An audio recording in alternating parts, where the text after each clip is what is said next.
Go. All right, so we've been kind of forced to do some thinking on our deployment here. You guys have done phenomenally well, but basically some new stuff has come to light over the last week. So we've been kind of writing it, and we just kind of have to act on it at this point. So it's pretty well common knowledge at this point that Tickle is leaving the Alliance. Um, what has come to light that is new information is that they're going to be basically either crashing on the couch of or joining Wrecking Crew, and that they have come out to Legacy directly and told Legacy that their intention is to farm Legacy, us. So, a short time here in Providence, we have made a huge difference in the war zone with winning fights, putting them kind of on the defensive, unable to respond most nights, letting us RF stuff, winning big key objective timers, and then Sunday not being able to undock and save any of their own structures in their own prime time zone was very telling how things would go if we continued to pressure the way that we have. Um, but with Tickle joining into that hunt, we would effectively be implanting Tickle into Providence, their intention being to take base for themselves, basically in range of even ourselves, for them to farm legacy, as they've stated is their goal. So, for that reason, we are going to pull out of Providence, or at least pull out of forward staging and head back home. Um, I wish the war would have lasted a little bit longer and that we could have done more damage, but I am absolutely impressed with your guys' ethics, of your work ethic, and how many people kept showing up for fleet and did what they were supposed to do, had their death clones set. When we called for important timers, we had great numbers, and we had great results with it. We had some really good fights, so we got to have some fun out of it. We made some publicity and some news. Um, this is not Test telling us to pull out, or Legacy. They have been relatively supportive behind the scenes with us doing whatever campaigns that we wanted to do, even though we did ruffle some feathers. They pretty much gave us free reign to do what we wanted to do, and that was kind of telling with this war that some people in Test didn't agree with. So they're not telling us that we have to stop, but personally, I just think we're gonna not make any longtime friends, especially with our neighbors next door and Catch right here, by putting in the people that intend to hunt and drop caps on them all the time. It's a shitty situation. When we started this fight, we didn't know that Tickle was going to have plans to do that, and we barely knew that they were planning to leave the Alliance. So, does anybody have any questions about that part of the update? So we Will can farm Legacy Tickle now? The problem with Absolutely. Tickle is that they're in the wrong time zone, so we'll Yeah. do what we can, but I mean, we can come back. You guys aren't like forbid from being in Providence or anything. We can come back and shoot at Tickle, but they're mostly AU, so they have like 4 or 5 maybe US time zone dudes, so they won't be good content for us personally probably, but they will be causing, raising hell and Catch, which is one mid from our home. So will Legacy actively support CVA to keep them out? probably. I suspect that once Tickle makes their plan final and they've dropped the coalition, which is scheduled to happen before the weekend, which is also kind of why I'm not pushing you guys into another full week of campaign. Um, having to stop right before the weekend for all the good content, that's about when I expect Tickle to be dropped out of the Alliance. I'm not sure what 100% what Legacy's response to Tickle being there. I guess they're probably going to wait and see how they follow through and if they can even get a foothold there. Um, my guess is with Crew's help, they absolutely can pull some space out for themselves. And once they even secure one system, they'll put it into AU time zone, or it'll be stuck there permanently. At least if Provy's the only people trying to get it back. I was Yeah. gonna say Provy's not gonna stand up a fleet to deal with that probably. I'm sure they'll fight back. I'm sure they'll fight from them taking the space, but it's going to be scary if they capture anything, because at that point it'll be their only SOV system, which means it'll be their capital, and it'll be very strongly in AU time zone, which probably was doing decent in US time zone. They have decent numbers. They have better numbers in EU time zone. They have no AU time zone.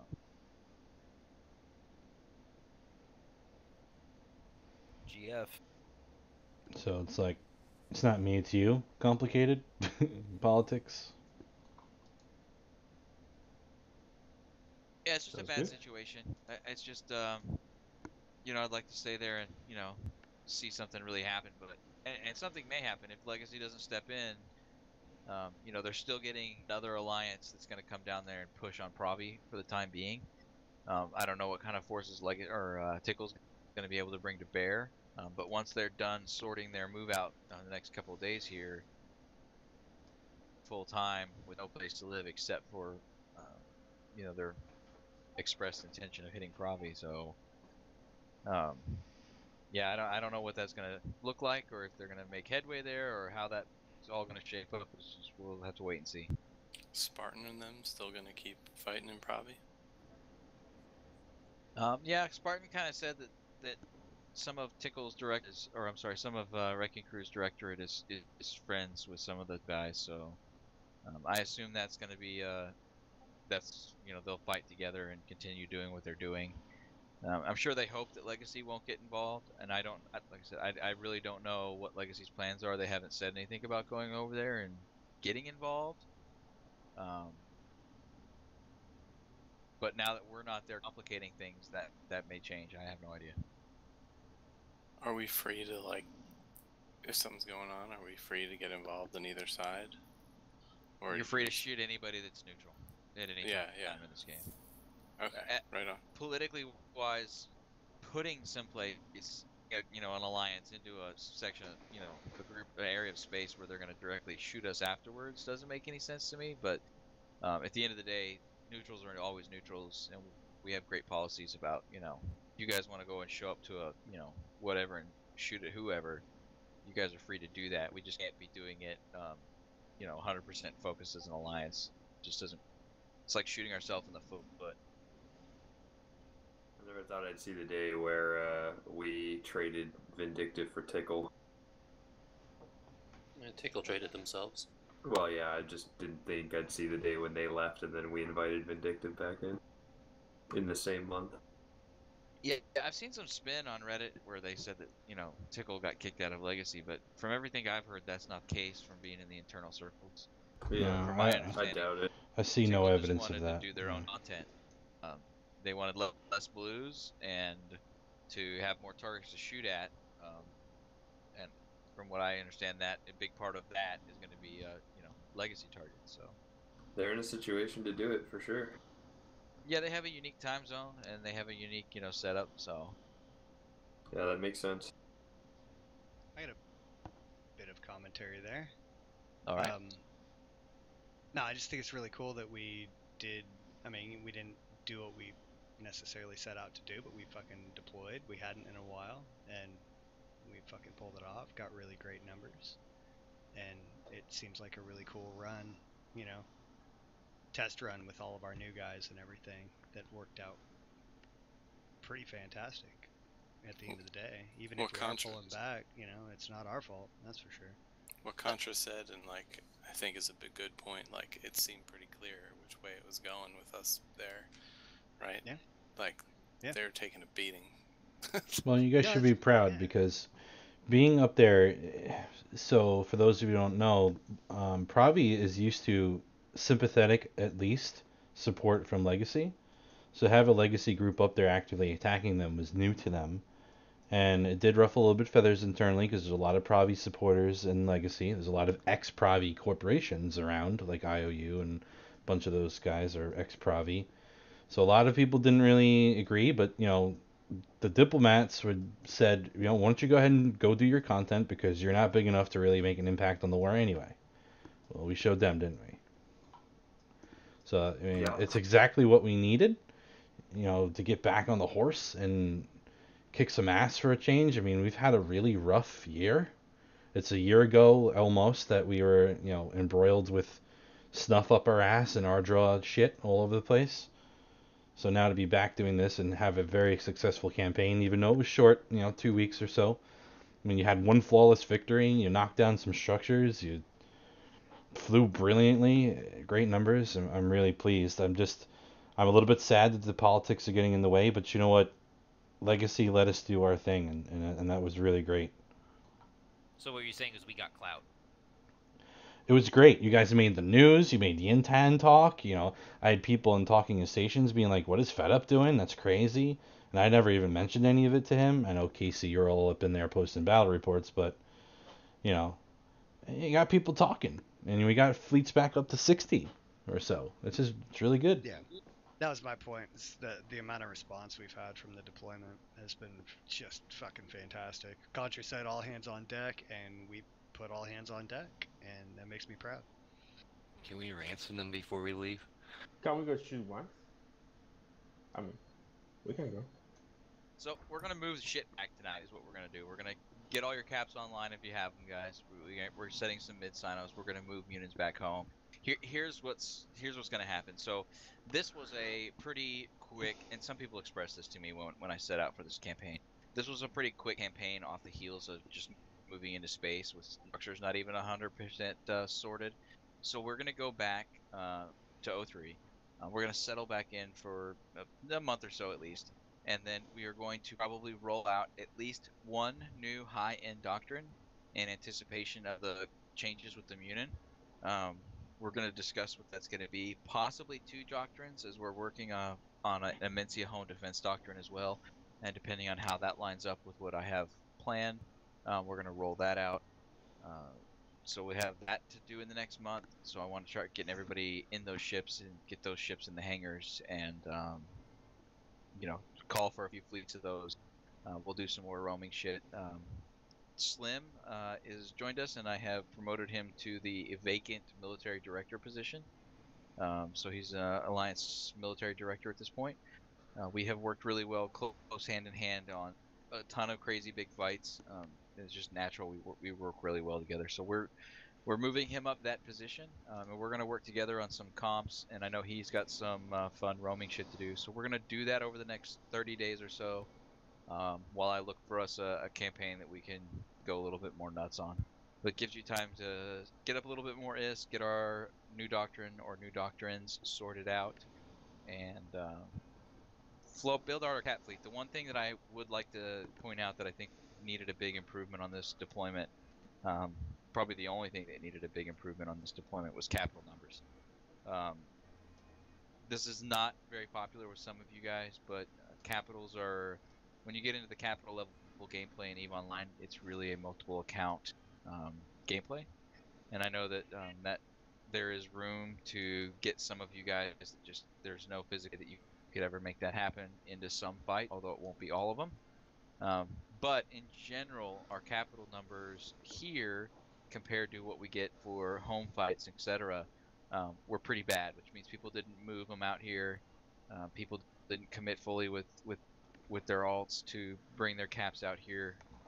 Saturday, I think, for the big fight, we had 8 dreads in fleet, which is pretty abysmal numbers considering some of the cap fleets that I've seen us slap together when we're in range of O3.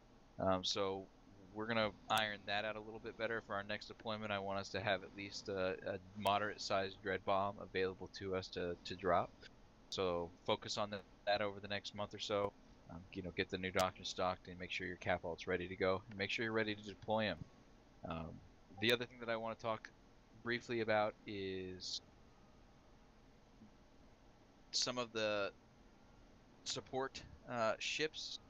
You guys, we've been providing most of these to hand out most of the time. So it would be nice if some of you guys that like to fly those roles start getting those things and having them available. So it's not always, if I want a Hugin, I have to have one to hand out, or I want, this or that. So start looking at some of the support roles that you guys know we fly. And if you like flying that stuff, make sure you have them there ready to go. As a side note, Silver and I have been going through and adding support ships with their fittings to the doctrines on the wiki. Yeah, So if thumbs you're up. ever curious about what ships complement what fleets very well, but obviously we'll run different things sometimes, like the Jam Goose we don't have on there for the Munins, but there's some pretty generic ones on there that will give you a good place to base off of if you're curious. You want to play something different, but still work with what the fleet's going for. Yeah, and we also talked about alts before. Alts that can do command ship links would be extremely helpful because it's really just me and Contra all the time. And command ships, which I'm happy to do, and that's fine, but that takes capitals off grid too. So if anybody's interested that has an alt that can train into a links pilot, would be extremely helpful. I just have to get him back in court. So, out of curiosity, which would be the higher preference then? Would you prefer the cap alt or would you prefer a command desi alt? I mean, Contra and I probably answered at the same time, but I think capitals at this point. Yeah, capital alts are more important. There's nothing wrong with training your alt into a command desi while he's working towards capitals. It's not a long train. Command desi alter, even if that's all you do for links on that tune, that's great. The other thing that I would really like to see, and some of this is some people aren't dual boxing, and I get that. You're just not interested in playing in a combat situation with 2 accounts. But please do something useful with those alts that isn't PvE related. At least you could do Falcon alts, for example, which I have to beg and plead to get people. So if you do nothing else, something that you can forget most of the time, focus on your main, fly it to a location I tell you to and wait to tell you to turn it on. That's not a relatively hard job to do with an alt. I see these mining fleets up and people are putting 3 or 4 cap or alts in fleet, and that's great. We need to be doing that, but that just shows me that those alts are there. Train them into a Falcon. Train your miner into a Falcon so you can run Falcon sinos every once in a while. Even dictors, you can follow a fleet with a dictor and not do much until you're needed. Those can be pretty mindless and all if all you got to do is bubbling crash on gates and stuff like that. It's a fairly easy train too. Links, sinos, and dictors, yeah, pretty low effort to multi-box. All I've heard so far is we need more high-level alts, like trained into shit that's actually niche, like Tech 2 shit and capitals. That's what I've heard so far. Mid and high level, yeah. Yeah. A group our size really benefits from alts. Yeah.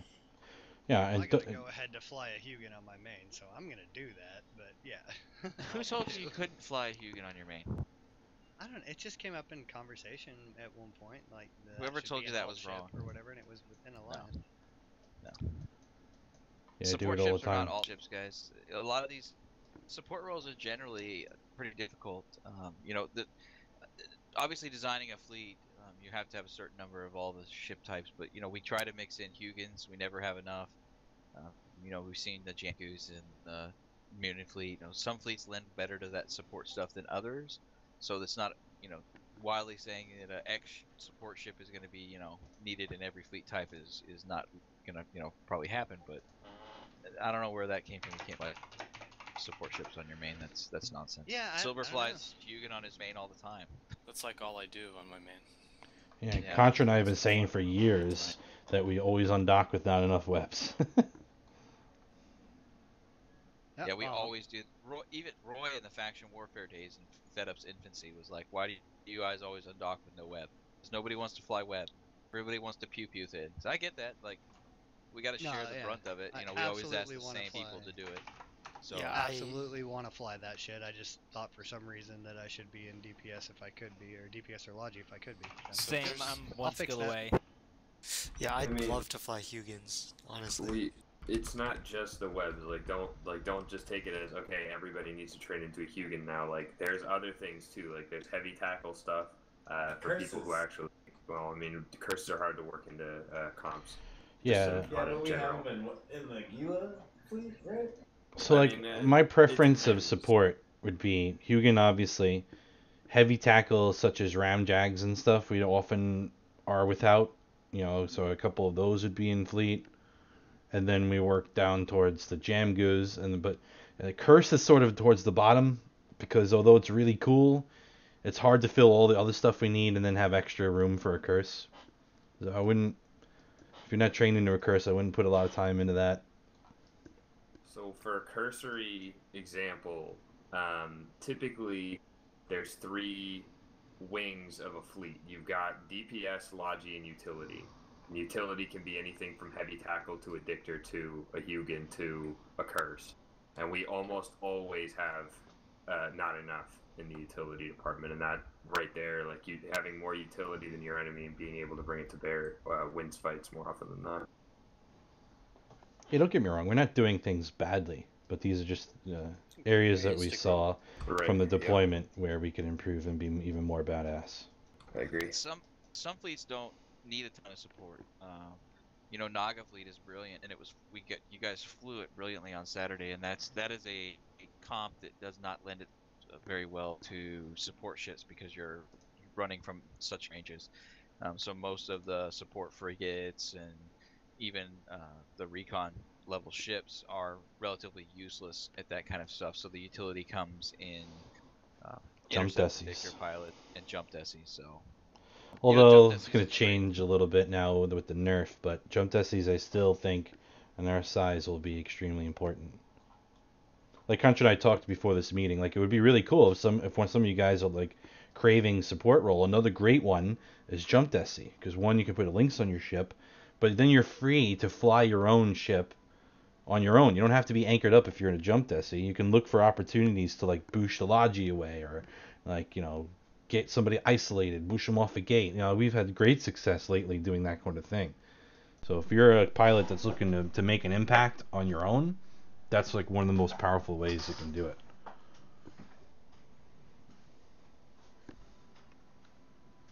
Speaking of Nagas, do you want to try to stuff Nagas into our caps that are here? Yeah, we'll start headed out here pretty soon. So let me see what I got. Are we bridging Munins out? Or... No, we're gonna fly Munins out. We're gonna move caps out. Are there any other questions so we can wrap up the recording? Yeah. What is the preferred links, Desi? I would say mostly Stork, because we're a shield comp base mostly. But Stork, then maybe Magus, or Pontifex. Pontifex, really. Stork for pushing as well, or? Yeah, Stork is a great ship. Stork's a very tough ship, and works great in both those roles. What's approximate cost? To be 100% honest, Stork is great for Nagas.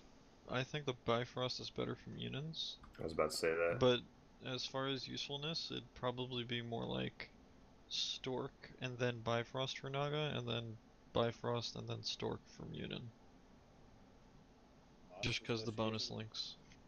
So, I have a question as far as like who we talk to about this. Like, who should we talk to about getting into these kind of roles? Should we look for some coaching in the corp, things like that? And if you have any kind of fleet questions with ships, comps, etc. like that, you can DM myself even. You know, you guys are always free to DM me. You can DM Silver, Slim's Slim. here obviously now. Yeah, you can DM Slim. Nobody any ever of the DMs guys, me. Yeah, you can DM Arbiter. Any of the guys you've seen flying those roles of ships, you know, poke them and talk to them. And especially your FCs. If you know that you run with X and X FC a lot, then, you know, poke him and ask him what his is for having some support ships on hand. The biggest thing, you know, having ships on hand is the key in all of this, right? So we called for Gilas the other day when we were going to fight Ardros Harbingers, and I got 5 Gilas. You know, I have all the Logi there ready to hand out for Logi pilots because I know they're playing a role that sometimes most people don't want to play. I'm not going to stock 15 to 30 Gilas so that you guys can have them on hand. You guys should have on hand the normal comps that we fly. You should take a look at, you know, Discord ping for the last 60 days and see what ships are being called for and plan to have those ships in your hangar. Otherwise, go on the wiki, make sure you have as many of them as you can afford to have in your hangar at one time. You know, you guys have to have this stuff on hand. Part of the problem is that, you know, stocking this stuff is expensive. We don't always fly the cheapest of comps, and that's just because it's the meta in EVE right now. There's just not a lot of T1 gangs flying around, right? It's hacks online and bombers online and assault frigates online. The T1 meta is pretty low right now, so I'm not going to be able to just stock all the DPS ships for every fleet comp that I have and be able to just hand them out on a whim. So I need you guys to be able to buy them and have them in your hangar. It helps our market guys maintain enough that if I call for a fleet and I have 3 or 4 or 5 people that need to buy them, they're ready and available. If I call for a fleet we commonly fly and 30 people don't have them, we're not going to have enough ships on the market to be able to undock. So try to buy them as you guys go. There's tons of industry opportunities. I know you guys are kind of, getting heavy into that stuff, and there's a lot of money. I've seen ratting taxes. I've seen the mining ledger. Money is being made. There's no reason not to have, one of ship comp X, Y, and Z in your hangar. If you can't do the ship comp, just make sure your support skills are up to do Logi. Yeah, Logi 5 saves a lot of money. Yep, and you don't have to chase the DPS meta.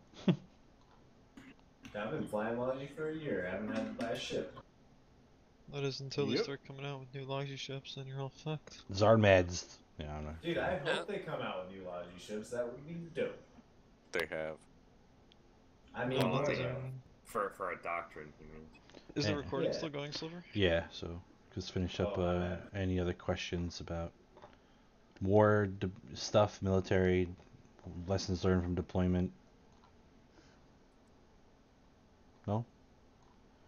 Alright, I'll wrap up the recording, but overall, fantastic. I was extremely pleased with how well we all did.